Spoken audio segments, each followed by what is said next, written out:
অন্তর্বর্তী সরকারের প্রধান উপদেষ্টা হিসেবে শপথ নিলেন নোবেলজয়ী ডক্টর মোহাম্মদ ইউনূস।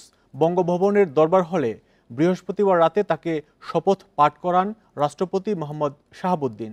পরে শপথ নেন অন্তর্বর্তী সরকারের আরও ১৩ উপদেষ্টা। পরে জাতির উদ্দেশ্যে দেয়া ভাষণে ডক্টর ইউনূস বলেন, দেশের বিরুদ্ধে ষড়যন্ত্রকারী সবার বিচার করা হবে। বৃহস্পতিবার রাত 8:30টার দিকে অন্তর্বর্তীকালীন সরকারের প্রধান উপদেষ্টা হিসেবে শপথ নিতে বঙ্গভবনে আসেন নোবেলজয়ী ডক্টর মোহাম্মদ ইউনূস। এর আগে একে একে আসেন আরও ১৩ উপদেষ্টা। এ সময় উপস্থিত ছিলেন বিভিন্ন রাজনৈতিক দলের নেতা ও সুশীল সমাজের প্রতিনিধিরা।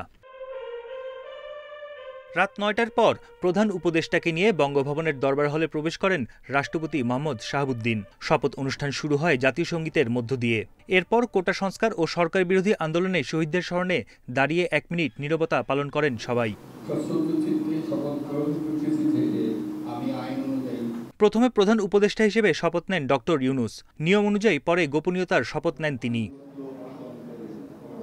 এরপর শপথ নেন অন্তর্বর্তী সরকারের আরও ১৩ উপদেষ্টা। পরে নিয়ম অনুযায়ী শপথ বইয়ে সই করেন সবাই। এরপর জাতির উদ্দেশ্যে ভাষণ দেন প্রধান উপদেষ্টা।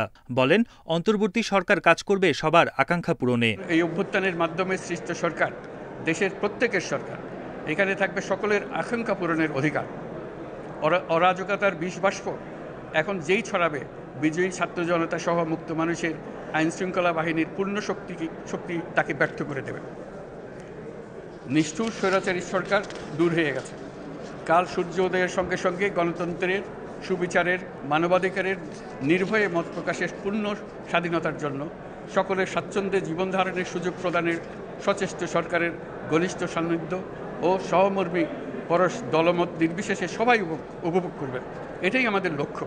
এ সময় নোবেলজয়ী ডক্টর মোহাম্মদ ইউনূস বলেন, দেশের বিরুদ্ধে ষড়যন্ত্রকারী সবার বিচার করা হবে। প্রচণ্ড নিষ্ঠুর পতিত স্বৈরাচারী সরকার এসব প্রতিষ্ঠানকে দিয়ে ক্ষমতা কুক্ষিগত করে রেখেছিল।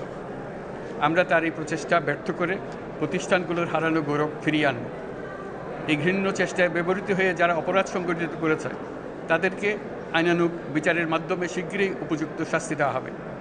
একই কথা দেশের সকল মন্ত্রণালয়, সংস্থা, শিক্ষা প্রতিষ্ঠান, নানা কর্মক্ষেত্রের জন্য প্রযোজ্য। সর্বত্র অপরাধীর বিচার হবে। ঢাকার বাইরে থাকায় শপথ নিতে পারেননি ৩ উপদেষ্টা। ছাত্র জনতার আন্দোলনের মাধ্যমে প্রতিষ্ঠিত হওয়া এই অন্তর্বর্তীকালীন সরকারের প্রতি মানুষের আকাঙ্ক্ষা অনেক বেশি। আগামীতে রাষ্ট্র সংস্কারের পাশাপাশি একটি অবাধ, সুষ্ঠু ও নিরপেক্ষ নির্বাচন দেওয়াই হবে এই সরকারের প্রধান কাজ, এমনটাই মনে করেন সুশীল সমাজ। বন ইবনে কামাল, ইন্ডিপেন্ডেন্ট নিউজ, বঙ্গভবন, ঢাকা। রাষ্ট্র সংস্কার, বৈষম্য দূর করা, মানবাধিকার ও সুশাসন প্রতিষ্ঠা করাই হবে অন্তর্বর্তী সরকারের মূল কাজ, একথা জানিয়েছেন উপদেষ্টা সৈয়দা রিজওয়ানা হাসান। এদিকে ছাত্র জনতা যে অভাবনীয় সুযোগ এনেছে সেটির মাহাত্ম্য যেন ম্লান না হয়, সে বিষয়ে সবাইকে সচেষ্ট থাকার আহ্বান জানিয়েছেন উপদেষ্টা আসিফ নজরুল। বৃহস্পতিবার রাতে শপথ নেওয়ার পর এসব কথা বলেন তারা।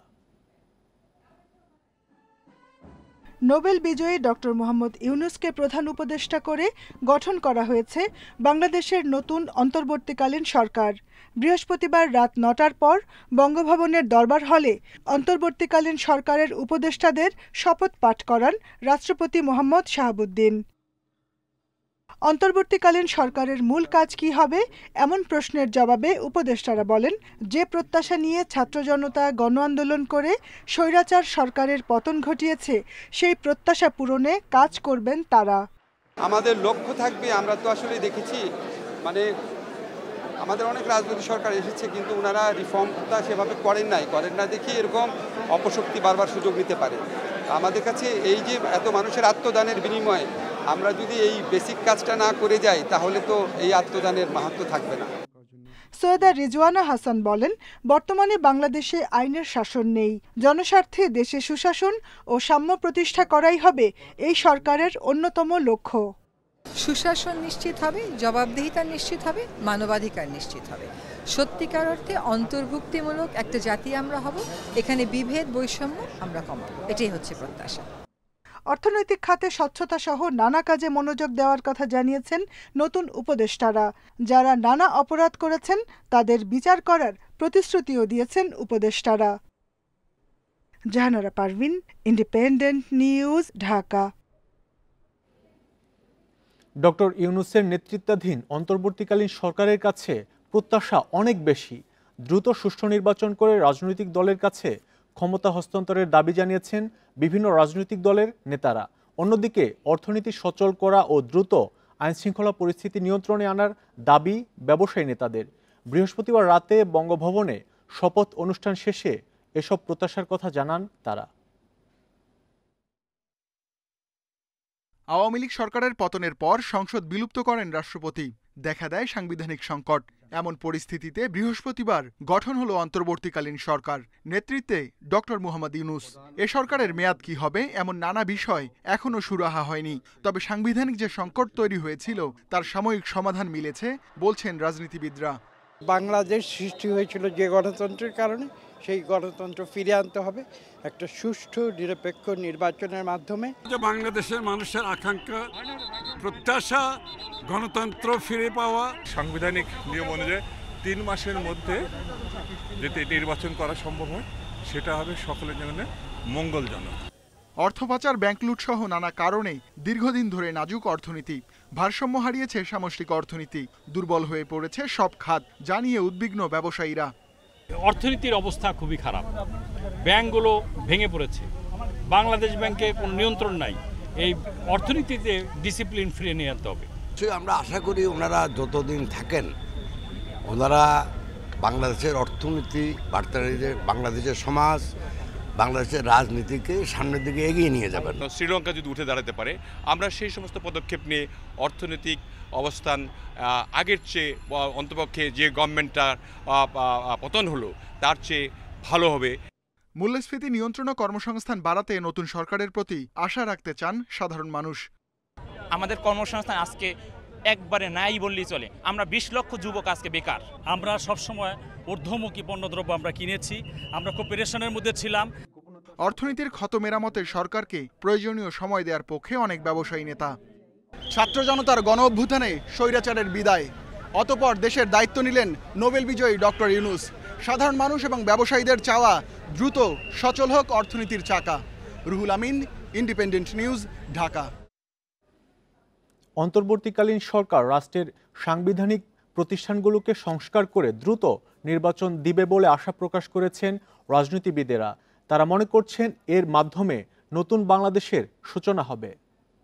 একটা জবাবদিহিমূলক জনগণের দ্বারা বাছাই করা সরকারের হাতে ক্ষমতা হস্তান্তর করাই তার মূল দায়িত্ব। এই আন্দোলনের মেইন বিষয়টা কিছু নতুন বাংলাদেশ গড়বে সবারই, এইটা নয় নতুন কিছু। একটু ক্লারিফাই করেছে কি কি হলে সেরকম নতুন বাংলাদেশ হয়। তো এটা যদিও অন্তর্বর্তী সরকার, কিন্তু এদের তো অনেক দূরে যেতে হবে, বিকজ ওই যাত্রাটাকে সুগম করবার জন্য তাদের প্রাথমিক যাত্রাটাকে মসৃণ করতে হবে।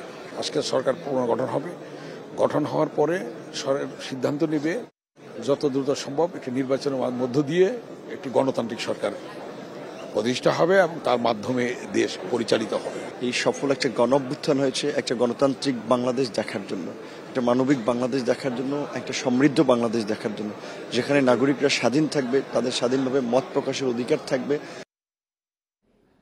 ডক্টর মোহাম্মদ ইউনূসের নেতৃত্বে অন্তর্বর্তীকালীন সরকার দেশে শান্তি ও গণতন্ত্র ফিরিয়ে আনবে বলে আশা বিএনপি মহাসচিব মির্জা ফখরুল ইসলাম আলমগীরের। একই সঙ্গে দ্রুত নির্বাচনের ব্যবস্থা করবে বলেও প্রত্যাশা জানান তিনি। বৃহস্পতিবার অর্থোপেডিক হাসপাতালে সহিংসতায় আহতদের দেখতে গিয়ে মির্জা ফখরুল বলেন, ডক্টর ইউনূসের নেতৃত্বে যে সরকার হচ্ছে তা ছাত্র জনতার সমর্থনেই হচ্ছে। তবে দেশের গণতান্ত্রিক প্রক্রিয়া সচল করতে দ্রুত নির্বাচন দিতে হবে। নতুন সরকারের কাছে সবার প্রত্যাশা যেন দ্রুত আইনশৃঙ্খলা পরিস্থিতির উন্নতি হয়, না হলে অর্থনীতিতে বড় ধরনের প্রভাব পড়বে বলেও আশঙ্কা করেন মির্জা ফখরুল।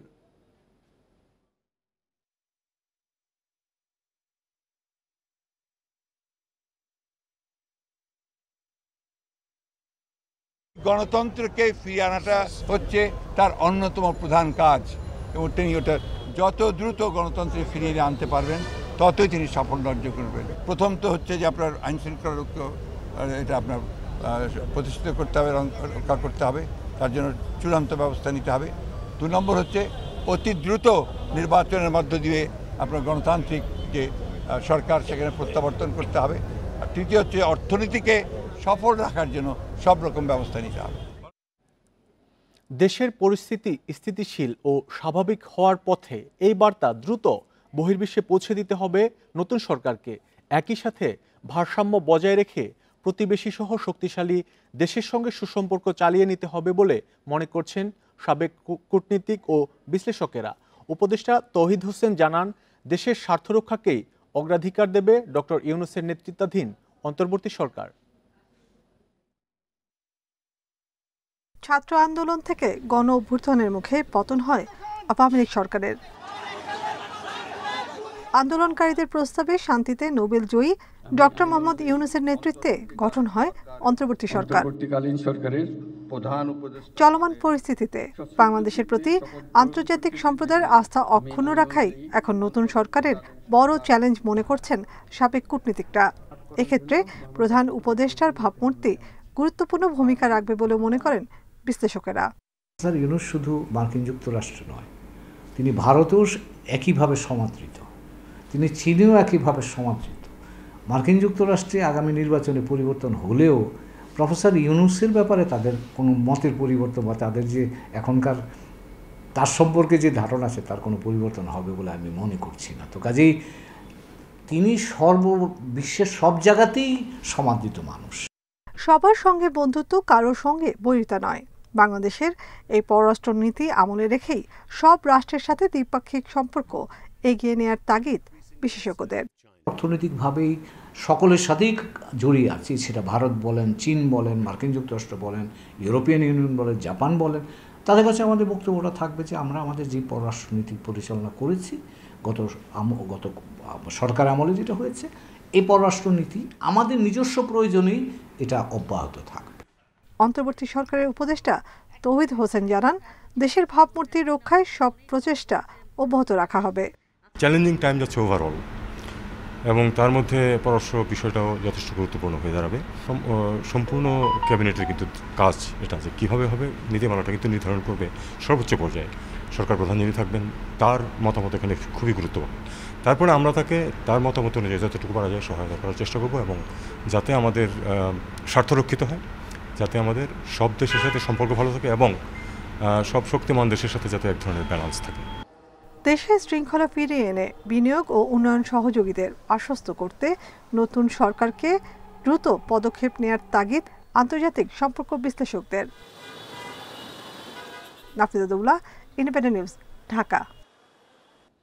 সংকটময় পরিস্থিতিতে দেশের হাল ধরেছেন ডক্টর মোহাম্মদ ইউনূস। এরপরও তাকে নিয়ে প্রত্যাশার কমতি নেই।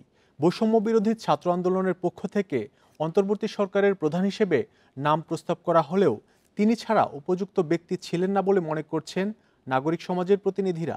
ডক্টর ইউনূসের দায়িত্ব নেয়াকে দেশে নতুন দিক উন্মোচনের সূচনা হিসেবে দেখছেন তারা। গ্রামীণ ব্যাংককে সাথে নিয়ে শান্তিতে নোবেল পুরস্কার অর্জনের পর থেকে বাংলাদেশ ছাড়িয়ে সারা বিশ্বে সুনাম কুড়িয়েছিলেন অধ্যাপক ডক্টর ইউনূস।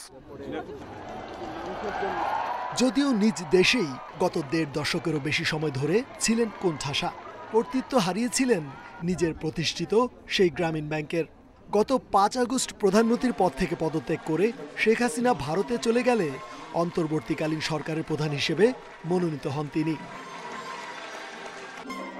সরকার প্রধান হিসেবে ডক্টর ইউনূসের নাম আসায় অভিভূত অনেকেই। প্রত্যাশার পারদ তাই অনেকটাই বেশি বলে জানাচ্ছেন বিশিষ্টজনেরা। বাংলাদেশের জন্য একটা ঐতিহাসিক মুহূর্ত এটা। আমরা ৭১ একবার স্বাধীনতা পেয়েছি। আমার কাছে এই গত ১ মাস ধরেই যা হয়েছে তার মধ্যে যত কিছু হয়েছে সেগুলোর মধ্যে আমি ৭১-এর খারাপগুলো দেখেছি, শেষ পর্যন্ত ভালোটাও দেখেছি। চলমান সংকটে ডক্টর ইউনূসের বিকল্প ছিল না বলে জানান সুশীল সমাজের প্রতিনিধিরা। শক্তিশালী এবং সবচেয়ে দক্ষ যে হাতটা এই মুহূর্তে, আমি ডক্টর ইউনূসের কথা বলছি, এর চেয়ে ভালো কোনো হাত হতে পারতো না, তার হাতে পড়েছে। সো আমি এক্সপেকটেশন যা আছে আমি বিশ্বাস করি সব কিছু ফুলফিলড হবে। স্যার যা যা বলেছেন, immediately law and order restoration করা, আমাদের ধ্বংস করে ফেলা আছে পুরো সিস্টেম, এগুলো সব ঠিক করা। শুধু গ্রহণযোগ্যতার দিক থেকেই নয়, অর্থনৈতিক দিক থেকেও ডক্টর ইউনূস একটি নতুন অধ্যায় বলেও মনে করছেন তারা। Rezwanul Haque, Independent News, Dhaka. নোবেলজয়ী ডক্টর ইউনূস বিশ্বজুড়ে আলোচিত তার 3-0 তত্ত্বের জন্য। সেগুলো হচ্ছে দারিদ্র্য, বেকারত্ব ও কার্বন নিঃসরণ শূন্যে নামিয়ে আনা। আর তা অর্জনে লাগবে তারুণ্য, প্রযুক্তি, সুশাসন ও সামাজিক ব্যবসা। টেকসই উন্নয়নের এই তত্ত্বই তিনি অন্তর্বর্তী সরকারকে এগিয়ে নিতে চাইবেন বলে বিশ্লেষকদের ধারণা। গ্রামীণ ব্যাংক ও ক্ষুদ্র ঋণ ধারণার প্রবর্তক ডক্টর ইউনূস, আর এই অবদানের জন্য শান্তিতে নোবেল পান 2006 সালে। তার মূল লক্ষ্যই ক্ষুধামুক্ত বিশ্ব গড়া। সহস্রাব্দ উন্নয়ন লক্ষ্যমাত্রা ছাড়াও গোটা বিশ্বেরই চোখ টেকসই উন্নয়নে।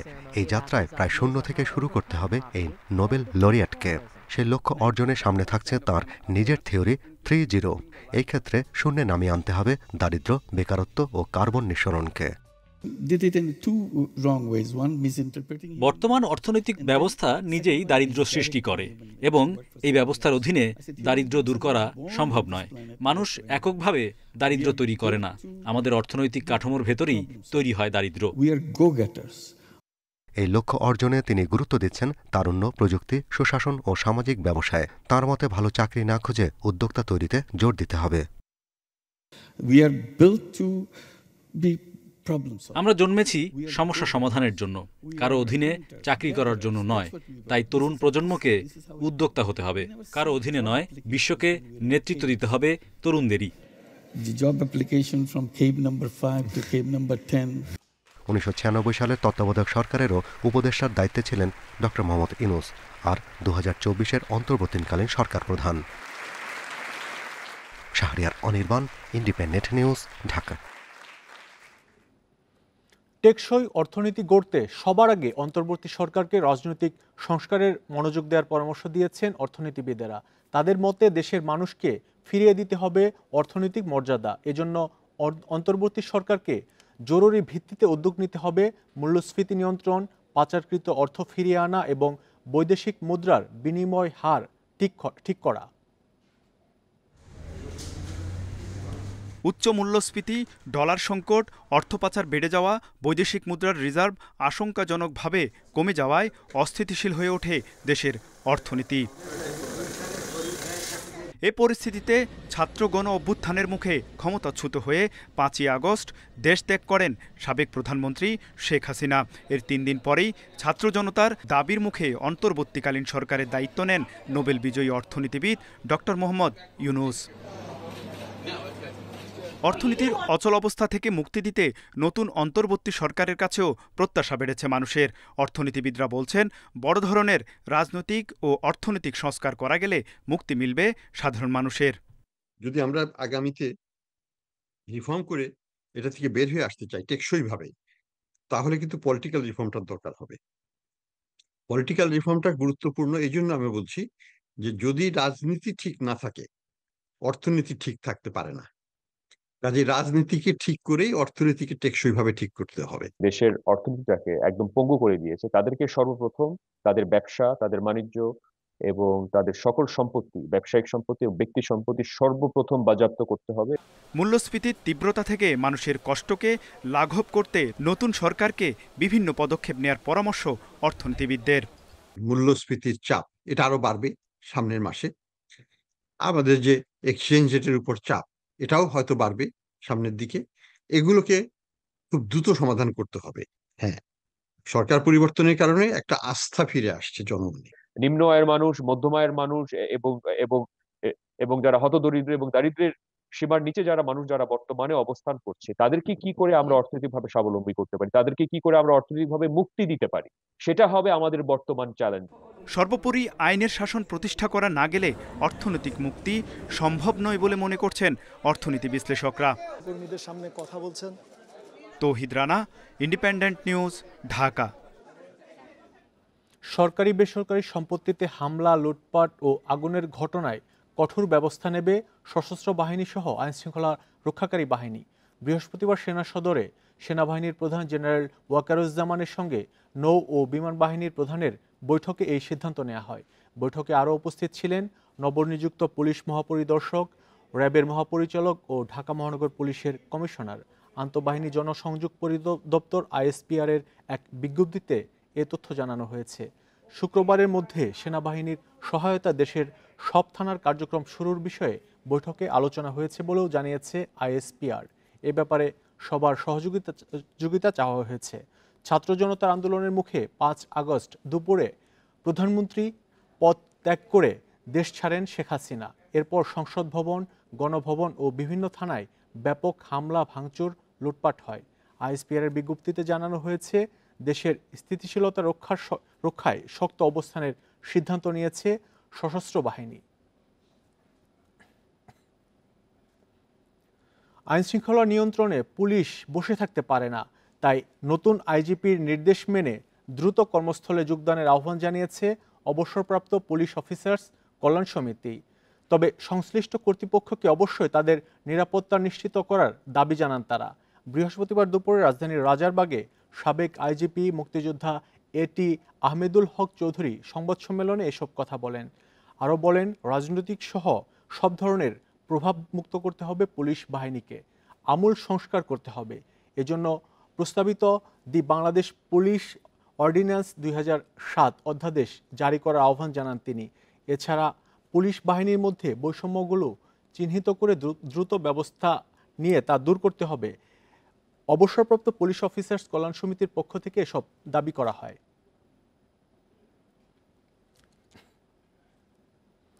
কাজে ফিরতে 11 দফা দাবি জানিয়েছে এপিবিএন সদস্যরা। পাশাপাশি নিজস্ব ইউনিটের জন্য আরও 3টি আলাদা দাবিও তাদের। এসব দাবি নিয়ে বিক্ষোভ করেছেন পুলিশ সদস্যরা। বৃহস্পতিবার বিকেলে রাজধানীর উত্তরায় এপিবিএনের সদর দপ্তরে কর্মরত কয়েক হাজার পুলিশ এই বিক্ষোভ করেন। এ সময় তাদের গায়ে ইউনিফর্ম ছিল না। তাদের 11 দফা দাবির মধ্যে অন্যতম হল স্বাধীন পুলিশ কমিশন গঠন, নিরাপত্তা নিশ্চিত এবং সাম্প্রতিক সহিংসতায় বাহিনীর আহত নিহত সদস্যদের ক্ষতিপূরণ দেয়া। এছাড়া এপিবিএনের জন্য 2 বছর অন্তর বদলি, খাবারের মান উন্নত করা সহ 3 দাবি তোলা হয়েছে। এ সময় আর্ম পুলিশ ব্যাটালিয়নের প্রধান অতিরিক্ত আইজিপি সেলিম মোহাম্মদ জাহাঙ্গীর এসব দাবির সঙ্গে একমত পোষণ করেন।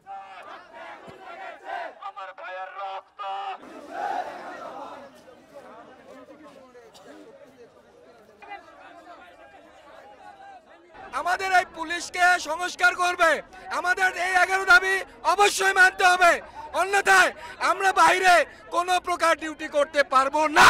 অন্তর্বর্তীকালীন সরকার যখন প্রজ্ঞাপন জারি করবে, আমাদের 11 দফা দাবি মানবে, তখনই আমরা পোশাক পারবো। তা নাহলে অনির্দিষ্টকালের জন্য আমাদের আপনাদের সবগুলো যৌক্তিক দাবির প্রতি আমরা একাত্মতা ঘোষণা করছি এবং আমি মনে করি আপনারা শান্ত হয়ে আপনাদের এই বেদনার সমবেত হয়ে আমরা আপনাদের সাথে আছি। জাতীয় রাজস্ব বোর্ড এনবিআর এর চেয়ারম্যান আবু হেনা মোহাম্মদ রহমতুল্লাহ মুনিমের পদত্যাগের দাবিতে বৃহস্পতিবার দ্বিতীয় দিনের মতো বিক্ষোভ করেছেন প্রতিষ্ঠানের কর্মকর্তা কর্মচারীরা। তাদের অভিযোগ, ভয়ভীতি দেখিয়ে নানা অনিয়ম করেছেন বর্তমান চেয়ারম্যান। রাজধানীর আগারগাঁওয়ে এনবিআর এর প্রধান কার্যালয়ে এই বিক্ষোভ অনুষ্ঠিত হয়। এনবিআরে নানা অনিয়মের অভিযোগে বিক্ষোভ করছেন সংস্থাটির কর্মকর্তা ও কর্মচারীরা। দ্বিতীয় দিনে বৃহস্পতিবারও বিক্ষোভ থেকে এনবিআর চেয়ারম্যান আবু হেনা মোহাম্মদ রহমাতুল মুনিমের পদত্যাগের দাবি করেন তারা। এছাড়া রাজস্ব বোর্ডের কর প্রশাসনের প্রথম সচিব মোহাম্মদ শহীদুজ্জামান সহ অভিযুক্ত কর্মকর্তাদের বরখাস্ত এবং প্রশাসন ক্যাডার থেকে প্রেষণে না আনা সহ 9 দফা দাবি জানান তারা। সর্বপ্রথম দাবি হচ্ছে আমাদের জাতীয় রাজস্ব বোর্ডের যিনি চেয়ারম্যান ছিলেন এবং তার অনুসারী যারা ছিলেন তাদেরকে এখান থেকে অপসারণ করতে হবে অতি সত্বর। ভ্যাট এবং আয়কর থেকে যোগ্য প্রার্থীকে যোগ্য কর্মকর্তাকে চেয়ারম্যান হিসেবে পদায়ন করতে হবে, এইটাই আমাদের মূল দাবি। বিক্ষোভকারীদের আরও অভিযোগ, ভয়ভীতি দেখিয়ে নানা অনিয়ম করেছেন চেয়ারম্যান ও ঊর্ধ্বতন কর্মকর্তারা। সচিব ইত্তাদুল ইসলাম তাকে আমরা বারবার নক করার পরেও সে ধরাকে সরাজ্ঞান করে, সে আমাদেরকে মানুষকে মানুষ মনে করে না। বিক্ষোভে উপস্থিত ছিলেন ঢাকা ও ঢাকার বাইরের 10 থেকে 20তম গ্রেডের বঞ্চিত কর্মকর্তারাও। Amirul Islam, independent News, Dhaka. অনাপত্তিপত্র ছাড়া চাঁপাইনবাবগঞ্জের সোনা মসজিদ দিয়ে কোনো রাজনৈতিক নেতা বা সরকারি কর্মকর্তা দেশ ত্যাগ করতে পারবেন না, একথা জানিয়েছেন স্থলবন্দরটির ইমিগ্রেশন পুলিশের ইনচার্জ জাফর ইকবাল।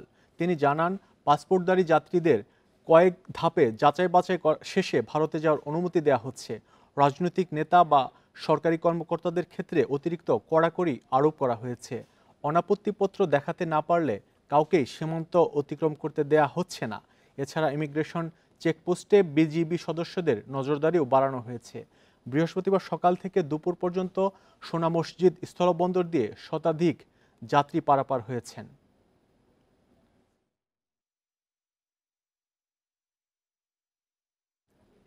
দেখছেন ইন্ডিপেন্ডেন্ট সংবাদ। শুধু পানিটাই ঠান্ডা। টেকনোলজিতে তৈরি 3 স্তর বিশিষ্ট সেরাকুল ওয়াটার ট্যাঙ্ক। ছাত্র আন্দোলনের সময় শহীদদের স্মরণে বিভিন্ন স্থানে মোমবাতি প্রজ্বলন ও দোয়া অনুষ্ঠানের আয়োজন করেছে শিক্ষার্থীরা। বৃহস্পতিবার সন্ধ্যায় ফরিদপুরের কেন্দ্রীয় শহীদ মিনারে এই কর্মসূচি পালন করা হয়। সেখানে শুরুতেই জাতীয় সঙ্গীত পরিবেশন হয়, পরে 1 মিনিট নীরবতা পালন ও শহীদদের রুহের মাগফিরাত কামনায় দোয়া করা হয়। চুয়াডাঙ্গা সরকারি কলেজের শহীদ মিনারে মোমবাতি প্রজ্বলন করেন শিক্ষার্থীরা। এদিকে রাতে কুমিল্লার নানুয়া দিঘির পাড়ে প্রদীপ প্রজ্বলন করেন সাধারণ শিক্ষার্থীরা। এতে অংশ নেন কুমিল্লায় কোটা সংস্কার আন্দোলনের সমন্বয়ক সহ 5 শতাধিক শিক্ষার্থী।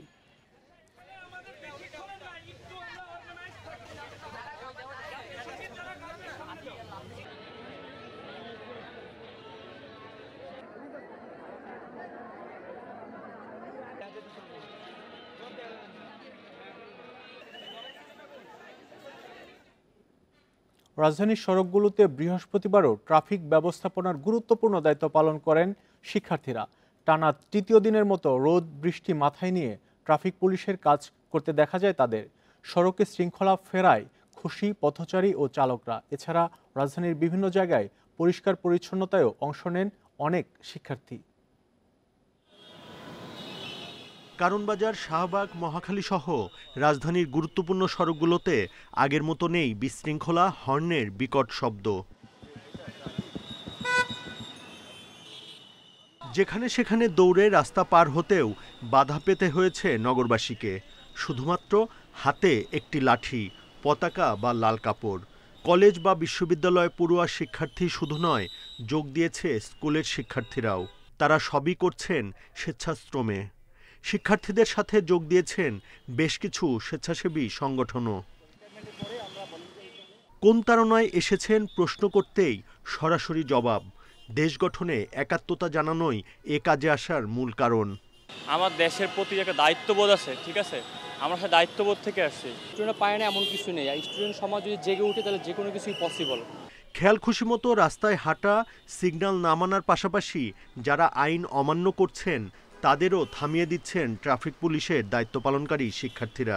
তারপরও খুশি সকলে। এরকম পরিবেশ থাকলে ঢাকেশ্বরে যানজট হবে না। আমার ভালো লাগে সুযোগ, কারণ আমি গাড়ি চালাই 9 বছর। এই 9 বছরের বিনিময়ে এই আজকে 4 দিন ধরে সিঙ্গেল ভালো পাইতেছি।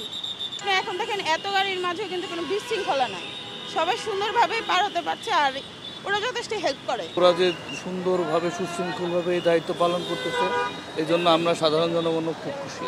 ট্রাফিক ব্যবস্থাপনার পাশাপাশি রাজধানীর বেইলি রোড সহ কিছু জায়গায় পরিষ্কার পরিচ্ছন্নতায়ও অংশ নেন শিক্ষার্থীরা।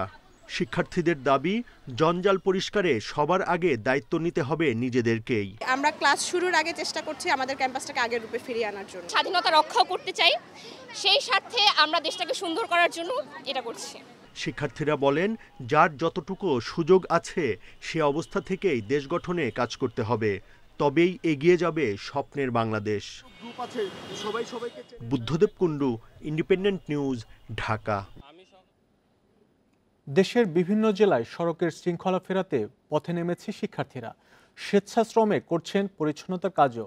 নিহতদের স্মরণে আঁকা হচ্ছে দেয়ালচিত্র। পরিস্থিতি পুরোপুরি স্বাভাবিক না হওয়া পর্যন্ত মাঠে থাকার কথা জানিয়েছে ছাত্রছাত্রীরা। বৃহস্পতিবার সকাল থেকে চট্টগ্রামের বিভিন্ন রাস্তায় গাড়ি চলাচল নিয়ন্ত্রণের নামে শিক্ষার্থীরা মোড়ে মোড়ে আবর্জনা পরিষ্কার কাজেও ব্যস্ত ছাত্রছাত্রীরা। বন্দরনগরীতে প্রায় 20,000 শিক্ষার্থী শৃঙ্খলা ও পরিচ্ছন্নতার কাজ করছেন বলে জানান স্বেচ্ছাসেবকরা। চট্টগ্রামের ট্রাফিক কন্ট্রোল থেকে শুরু করে ক্লিনিং প্রোগ্রাম থেকে শুরু করে বাজারে যে চাঁদা নেওয়া হচ্ছে, চাঁদা না দিয়ে বাজার কর্মসূচি থেকে শুরু করে আমরা মোটামুটি প্রশাসন ছাত্র সমাজের মাধ্যমে কন্ট্রোল আনার চেষ্টা করছি। খাগড়াছড়ির সড়কে শৃঙ্খলা ফেরাতে শিক্ষার্থীদের পাশাপাশি কাজ করছে রেড ক্রিসেন্ট ও স্কাউট সদস্যরা। যশোর, হবিগঞ্জ সহ বিভিন্ন জেলায় একই চিত্র। সকাল থেকে হবিগঞ্জে ট্রাফিকের দায়িত্ব পালন করতেছি। পুলিশ এবং আনসার বাহিনী তাদের কার্যক্রমে না থাকার কারণে আমরা ছাত্র সমাজ এই কার্যক্রম আমরা পরিচালনা করতেছি। পাবনায় ট্রাফিক নিয়ন্ত্রণ ও নিহতদের স্মরণে শহরের বিভিন্ন দেয়ালে গ্রাফিতি আঁকায় ব্যস্ত শিক্ষার্থীরা। নোয়াখালীতে পরিচ্ছন্নতার পাশাপাশি সড়ক বিভাজকে লাগানো হচ্ছে গাছের চারা। রাস্তা ডিভাইডারের ভিতরে ময়লা জমি রয়েছে, তা আমরা ছাত্ররা মিলে এই কাজে উদ্যোগ নিয়েছি, ইনশাল্লাহ আমরা সফল হব আশা করি। পুলিশের মতো প্রফেশনাল পারবো না, কিন্তু আমরা আমাদের যথাসাধ্য চেষ্টা করছি মানুষকে ট্রাফিক আইন মেনে চলার জন্য। চাঁপাইনবাবগঞ্জ, নাটোর, চুয়াডাঙ্গা, নওগাঁ সহ সারা দেশে পরিস্থিতি পুরোপুরি স্বাভাবিক না হওয়া পর্যন্ত মাঠে থাকার ঘোষণা শিক্ষার্থীদের। রেশমি নন্দী, ইন্ডিপেন্ডেন্ট নিউজ। ঢাকা আরিচা মহাসড়কে জাহাঙ্গীরনগর বিশ্ববিদ্যালয় এলাকায় ঝোপঝাড় পরিষ্কার করেছে শিক্ষার্থীরা। এ সময় তাদের সঙ্গে অংশ নেন আশপাশের শিক্ষা প্রতিষ্ঠানের ছাত্রছাত্রীরাও। বৃহস্পতিবার সকাল থেকে দুপুর পর্যন্ত চলে এই কর্মসূচি। শিক্ষার্থীরা জানান, দীর্ঘদিন ধরে মহাসড়কের পাশে ঝোপঝাড়ে অবস্থান নিয়ে ছিনতাই ডাকাতি করে আসছিল দুর্বৃত্তরা। এসব ঘটনায় হতাহতের ঘটনাও ঘটে। এজন্যই পরিষ্কার পরিচ্ছন্নতার উদ্যোগ নেওয়া হয়। এছাড়া সড়কের শৃঙ্খলা বজায় রাখতেও কাজ করছেন তারা।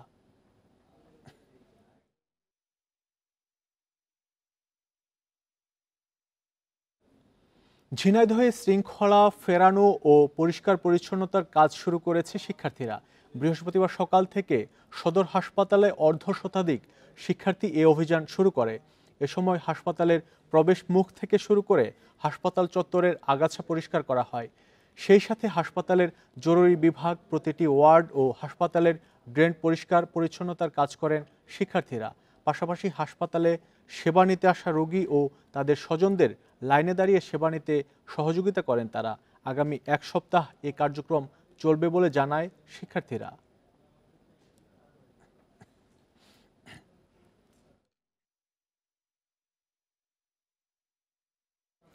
দ্রব্যমূল্য নিয়ন্ত্রণে বাজার মনিটরিং করছে বৈষম্য বিরোধী ছাত্র আন্দোলনের শিক্ষার্থীরা। বৃহস্পতিবার বেলা 11টায় নগরীর সাহেব বাজারে যান তারা।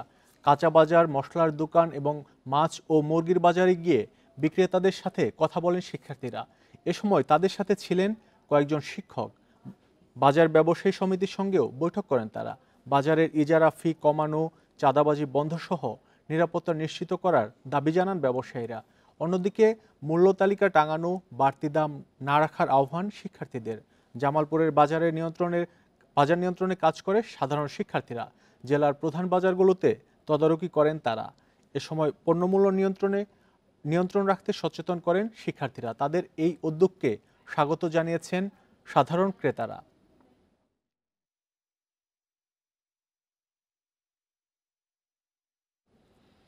স্বাভাবিক অবস্থায় ফিরছে স্থলবন্দরগুলোর আমদানি রপ্তানি। ফিরে এসেছে শ্রমিকদের কর্মচাঞ্চল্য। পণ্য আনা নেওয়া শুরু হওয়ায় স্বস্তি প্রকাশ করেছেন ব্যবসায়ীরা। বন্দর কর্তৃপক্ষ বলছে, ক্ষতি কাটিয়ে উঠতে পুরোদমে চালু রাখা হয়েছে কার্যক্রম।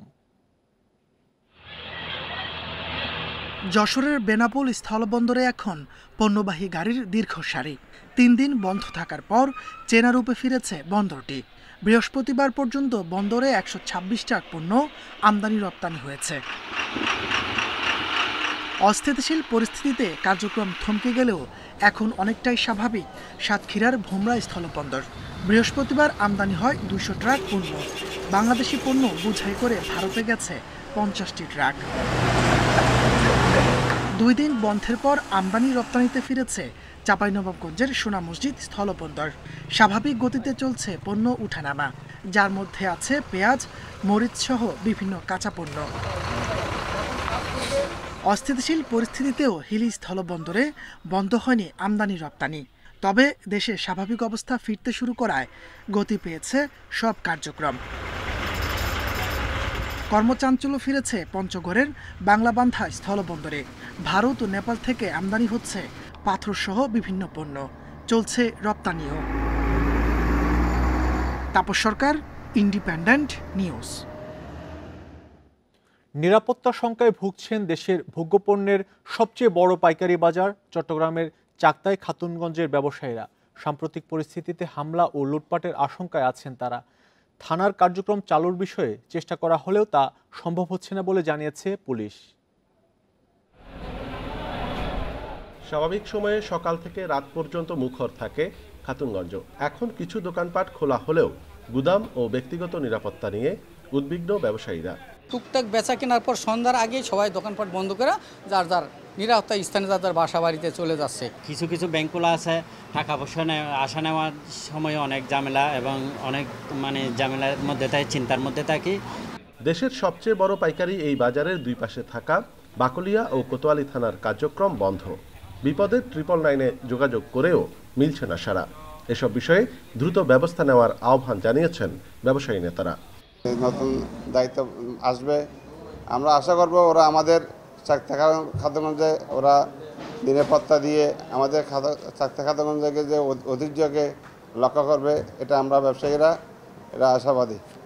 পুলিশ কর্মকর্তারা বলছেন, সাম্প্রতিক সহিংসতায় পুলিশের আহত সদস্যরা এখনও কাজে যোগ দেওয়ার মতো সুস্থ নয়, আর অবকাঠামোগত ক্ষতিতে অনেক থানার কার্যক্রম শুরু করাও কঠিন। আমাদের বহু পুলিশ সদস্য আহত হয়েছে। আমাকে থানাকে এখন রিফর্ম করা লাগবে। থানা ঠিক করতে হবে। কোতোয়ালি থানা পুরো ছাই করে দেওয়া হয়েছে। এখন সেই থানায় কিভাবে আমি পাবলিকের সেবা দিব? খাতুনগঞ্জে এখন বেচাকেনা স্বাভাবিক সময়ের তুলনায় নেমেছে অর্ধেকে। এতে লোকসানের বোঝা বাড়ছে বলে জানিয়েছেন ব্যবসায়ীরা। অনুপম শীল, ইন্ডিপেন্ডেন্ট নিউজ, চট্টগ্রাম। দেখছেন ইন্ডিপেন্ডেন্ট সংবাদ। স্টিকি থিনার, কাঠ, গাড়ি অথবা বাড়ি, সব রঙে কার্যকরী। গাজীপুর জেলা কারাগারে কারারক্ষী ও বন্দীদের মধ্যে সংঘর্ষের ঘটনা ঘটেছে। এতে আহত হয়েছেন 3 কারারক্ষী সহ 16 জন। কারাগার সূত্র জানায়, বৃহস্পতিবার দুপুরে হঠাৎ বন্দীদের মধ্যে উত্তেজনা দেখা দেয়। এ সময় কারারক্ষীরা তাদের শান্ত হতে বললে অনেকে পালিয়ে যাওয়ার চেষ্টা করেন। উত্তেজনা বৃদ্ধি পেলে কারারক্ষী ও বন্দীদের মধ্যে সংঘর্ষ শুরু হয়। ঘটে গুলির ঘটনাও। পরে পরিস্থিতি নিয়ন্ত্রণে বিপুল সংখ্যক সেনা মোতায়েন করা হয়। এদিকে জামালপুর জেলা কারাগার ভেঙে বন্দীরা পালানোর চেষ্টা করেছে। 2টি ভবনে আগুন দেয় বন্দীরা। এ সময় কারারক্ষীরা ফাঁকা গুলি ছোড়ে। পরে সেনাবাহিনী পরিস্থিতি নিয়ন্ত্রণে নেয়।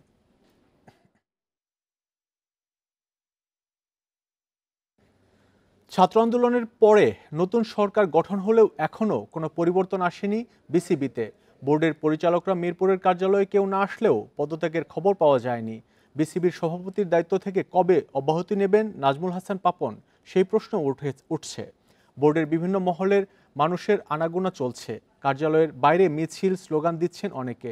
ভেতরে ঢুকে চালাচ্ছেন প্রচারণা। পরিস্থিতি নিয়ন্ত্রণে রাখতে সেনাবাহিনীর বহর টহল দিচ্ছে প্রতিদিন। দ্রুতই বিসিবি পরিচালনা পরিষদের নানা পদে পরিবর্তনের গুঞ্জন আছে। সামনের সপ্তাহের মধ্যে নতুন উদ্যমে কাজ শুরু হবে বলে আভাস পাওয়া গেছে। সে পর্যন্ত ধৈর্য রাখছেন ক্রিকেটার, কোচেরা।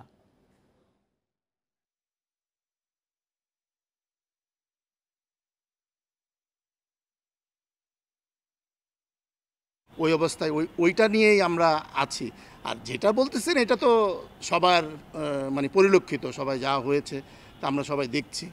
সো আমরা সবাই ফোকাস এখন আমাদের ট্যুর নিয়ে, যেখানে আমাদের পারফরমেন্সটা অনেক ইম্পর্টেন্ট আমাদের ক্রিকেটের জন্য। তা আমরা সবাই শান্তভাবে শান্তিতে একটা দেশ পরিচালনা হোক, সবাই সবার জায়গা থেকে তাদের ফ্যাসিলিটিটা পাক, যেটা আমাদের মৌলিক 5টা অধিকার আছে সেই অধিকারগুলো আমরা পেয়ে থাকি সব দিক থেকে। আপনার মিডিয়া সেক্টর 4 দিনের ম্যাচ ও ওয়ানডে সিরিজ খেলতে আজ পাকিস্তান যাবে বাংলাদেশ এ দল।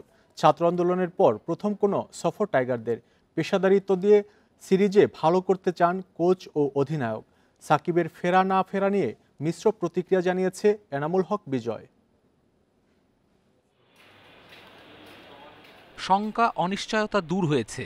পেছালেও অবশেষে পাকিস্তানে যাচ্ছে বাংলাদেশ এ দল। পেশাদারিত্ব নিয়ে সবকিছু ভুলে মনোযোগ দিতে চায় মাঠের লড়াইয়ে। 2টি 4 দিনের ও 3টি ওয়ানডে ম্যাচ খেলতে নতুন বাংলাদেশের প্রথম ক্রিকেট সফর সৌম্য বিজয়দের। একটা ইমোশনের জায়গা বাংলাদেশের ক্রিকেট, বাংলাদেশের স্পোর্টস। তারপরে আমরা এন্টারটেইনার, আমরা সবাইকে আনন্দ দিই, এক করি। এটা একটা ভালো মোটিভেশন সবার জন্য যে এরকম একটা ক্রাইসিস টাইমে, এরকম একটা অবস্থানে বাংলাদেশের প্লেয়াররা যদি, বাংলাদেশ ক্রিকেট যদি একটা দারুণ কিছু নিউজ দিতে পারে, তাহলে অবশ্যই বাংলাদেশের মানুষের একটা শান্তির জায়গা তৈরি হবে। টানা 3 মাস বাংলাদেশ টাইগার্সের হয়ে অনুশীলন করেছে জাতীয় দলের আশেপাশে থাকা সবাই। পাকিস্তানের বিপক্ষে এ দলের সিরিজ চ্যালেঞ্জিং হলেও ভালো করতে আশাবাদী হেড কোচ। পেস বান্ধব উইকেট থাকে ওইখানে, সো কিছুটা হয়তো চ্যালেঞ্জ থাকবে, বাট এই চ্যালেঞ্জগুলো আমাদের নিতে হবে। টাইগার ক্যাম্পের থেকে আমরা প্রিপারেশান নিচ্ছি। সো আশা করি যে একটা ফলপ্রসূ আমরা রেজাল্ট করতে পারবো। সুযোগ পেলেও জাতীয় দলে নিয়মিত হতে পারছেন না বিজয়। অধিনায়কের দায়িত্ব নিয়ে ধারাবাহিক হওয়ায় আত্মবিশ্বাস রাখছেন, সতীর্থদের দিচ্ছেন সাহস।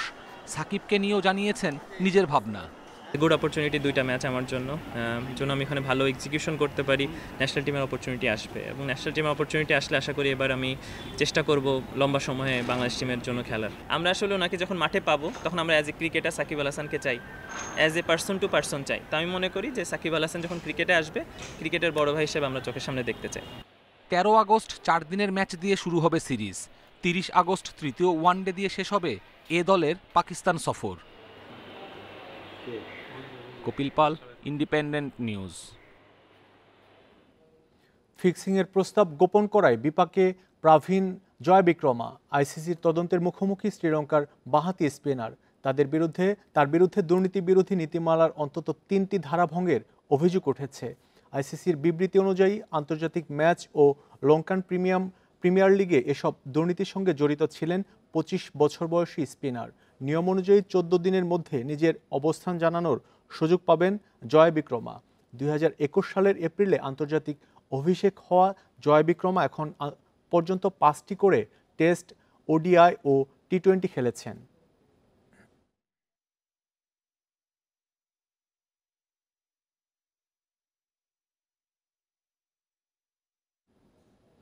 বাংলাদেশ ফুটবল ফেডারেশন বাফুফে থেকে পদত্যাগ করলেন আব্দুস সালাম মুর্শিদি। ব্যক্তিগত কারণ দেখিয়ে সিনিয়র সহসভাপতির পদ থেকে সরে দাঁড়ান তিনি। এক বিজ্ঞপ্তিতে সালাম মুর্শিদি পদত্যাগের কথা নিশ্চিত করেছে বাফুফে। 2008 থেকে ফুটবল ফেডারেশনের সিনিয়র সহসভাপতির পদে ছিলেন তিনি। এছাড়া ফিনান্স কমিটি ও রেফারিজ কমিটির চেয়ারম্যানের দায়িত্বেও ছিলেন। আর্থিক অনিয়মের অভিযোগে ফিফা 10,000 সুইস ফ্রাঁ জরিমানা করে মুর্শিদিকে।